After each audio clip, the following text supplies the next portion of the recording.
मिनशैतानिर्रजीम बिस्मिल्लाहिर्रहमानिर्रहीम। तेलंगाना संचारा मुस्लिम कमेटी की action committee की तरफ से यह आज जो धरना लगाया गया है, ज़रा आराम से सुनिए। मैं 2-3 मिनट में बात ख़त्म करूंगा अपनी। तो क्योंकि पुलिस जो है 3 बजे तक वक्त दी गई है और 3 बजे के बाद में आपको 1 मिनट भी पुलिस यहाँ पर स्पीच नहीं देने देंगी। रही बात तेलंगाना संचारा मुस्लिम कमेटी, इसमें जो है 14 सबकास्ट आते हैं, 14 सबकास्ट आते हैं आप लोगों के। और तेलंगाना में मुसलमानों की जो आबादी है, ये आबादी तकरीबन 60 लाख है। अभी हमारे अदनान खमर साहब बोल रहे थे कि हम 40 लाख है, 45 लाख है। नहीं, हम 60 लाख है तेलंगाना में। और 60 लाख मुसलमान मिलके हम 6 एमएलए नहीं भेज सक रहे। एक एमएलए की कॉन्स्टिट्यूंसी 3 लाख की होती, एक एमएलए 3 लाख कॉन्स्टिट्यूंसी होती, और हम 60 लाख होके 6 एमएलए को भी नहीं भेज सक रहे हम। ये ओल्ड सिटी की बात छोड़ दीजिए। तो कम से कम हम जो है, जब मेरे वालिद के साथ में जब असेंबली जाया करता था, ये 90s से पहले की बात बोल रहा हूँ मैं आपको, तो असेंबली में जो है CPI, CPM, तेलुगु देशम, कांग्रेस, ये सारों से मुस्लिम एमएलए सेलेक्ट होके आते थे। कहीं गफूर साहब की शक्ल में कर्नूल से आते थे, तो कहीं कड़पा, कदरी, रायाचोटी से कोई मुसलमान एमएलए आता था, कभी गुंटूर से कोई मुस्लिम एमएलए आता था। ये जो हमारा रीऑर्गेनाइजेशन हुआ, reorganization of assembly constituencies and parliament constituencies, ऐसा हुआ कि कहीं से भी कोई मुस्लिम उम्मीदवार नहीं जीते वैसा कर दिए। और हमारे जहन में भी एक बात बिठा दिए कि कोई भी इलेक्शन लड़े तो कोई मुसलमान नहीं जीतता, बोल के एक ऐसा जहन में डाल दिए हमारे। जब तक आप पॉलिटिकली स्ट्रांग नहीं होंगे, आपकी आवाज़ पार्लियामेंट में या आपकी आवाज़ असेंबली में नहीं होंगी, आपका कोई मसला हल होने वाला नहीं है। तो बहरहाल 14 सबका 60 लाख में जो है 80% ये जो है संचारा मुस्लिम्स है, खरीद तो 80% है। और क्रीमी लेयर मुस्लिम से 5% है, एक जो मिडिल क्लास एक 5% है। तो आपकी ताकत बहुत बड़ी है, लेकिन अपने को शऊर नहीं है कि अपन किस कदर अपनी बात मनवा सके। ये अपने को शऊर नहीं है। अपने को अपन ज़िंदगी में इतना मसरूफ़ है। हमारे माफ़ करना, सत्तार साहब अभी बोल रहे थे, बड़े काबिल तरीन आदमी हैं। मुझे भी कई चीज़ें इनसे सीखने को मिले। जब आपकी हमारी मुलाकात हुई, he has represented up to prime minister Narendra Modi. कोई मामूली बात नहीं है, जाके प्राइम मिनिस्टर के टेबल पे सामने बैठ के संचारा मुस्लिम की बारे में बात करना बहुत बड़ा काम है। आपके पास जो है, अगर कोई डिस्ट्रिक्ट से आया यहाँ पर, तो वापस जाने को किराए को पैसे नहीं है। ऐसे दौर में स्ट्रगल करना बहुत बड़ी बात है।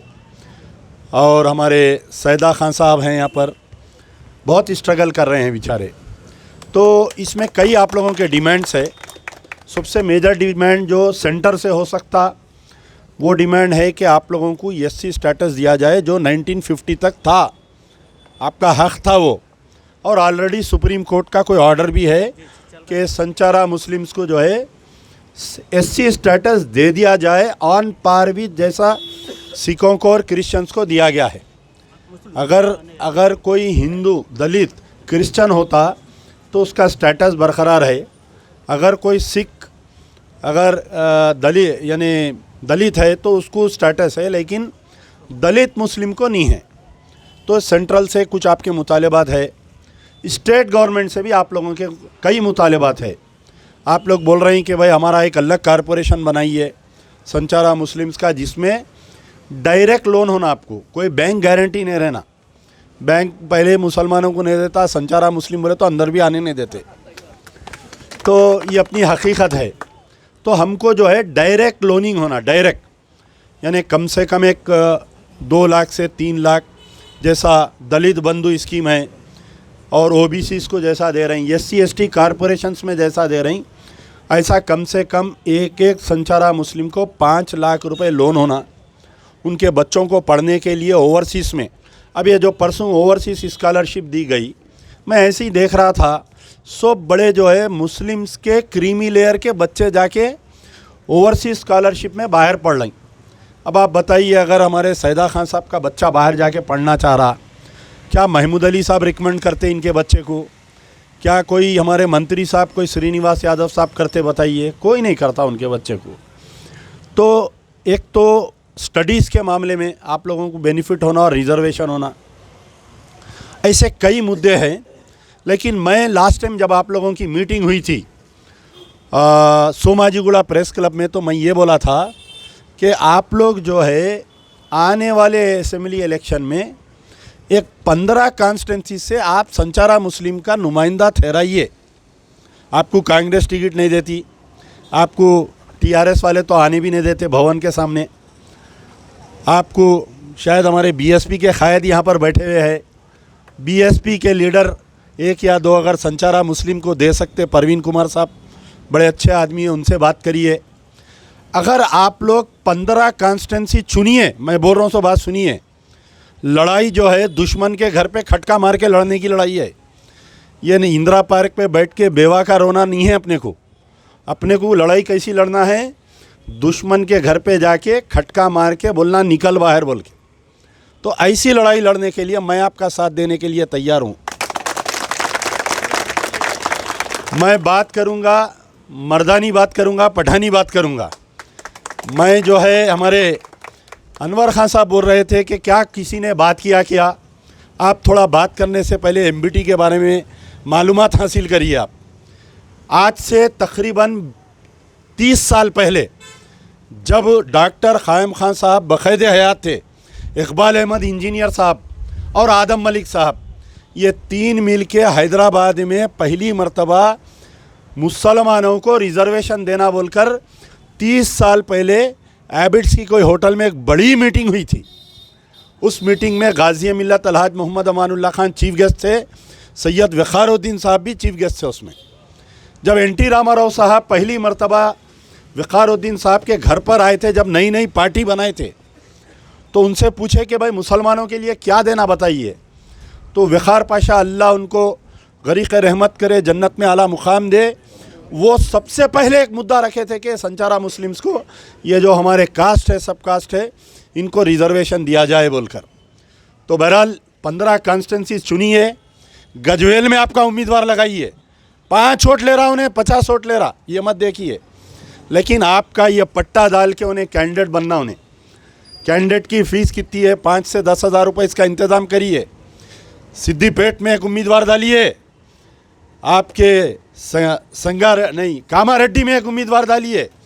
सबको सबक सिखाइए, कांग्रेस के लीडर को भी सबक सिखाइए, टीआरएस के लीडर को भी सबक सिखाइए। अगर आपसे एक 1000 वोट भी अगर आपका उम्मीदवार ले रहा, अगर हारने वाला 1000 वोट से अगर हारेगा, आने वाले इलेक्शन में ये डिवीज़न ऑफ मेजॉरिटी वोट्स में मुसलमानों के वोट की बहुत अहमियत है।